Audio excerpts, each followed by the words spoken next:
Okay, introduce yourself. Okay, heto na guys, ang pinaka-sensational, viral at pinaka-gwapo ng Mr. Philippines. Again, pakilala ka uli. Hi guys, again, my name is Fredo Godinez, representing Surigao del Sur. Okay, so any question, my dear? Questions for me. Okay, Fredo, Yes, ano po. ang mga preparations mo for the upcoming coronation night? My preparation is to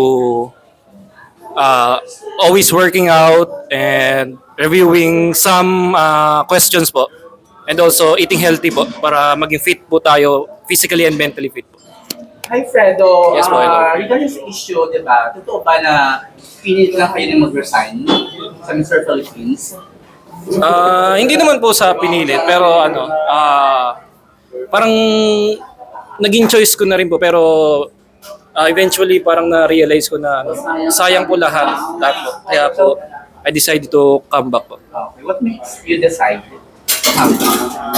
Gaya po na sinabi ko, yung sayang po yung effort, lahat, yung pera, yung mga supporters na naniniwala, and yung organization din po na naniniwala din po. Yun po. Saka front runner. Po.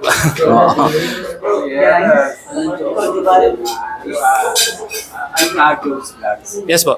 My question is, you are joining pageant. What is your best cloud and red?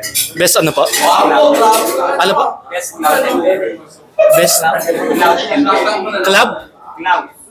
C-L-O-U-T. Cloud. Cloud? Cloud and berry? Bearing. What does it mean? Ano po?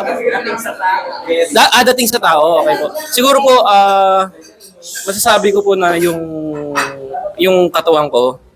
Kasi po, nag-workout po ako para dito and I think yun din po yung gusto nila. Okay, so may ano na ba, may date or venue na for the coronation night? As of now, sa huling check ko po, parang wala pong venue. And yung date po, parang August 8 to 10, parang ganun po. So, abangan nila nila. Yes po, abangan nyo na po. For sure, malaki ang venue. Yes po, nun, for ano? sure po. And very, very en grande po.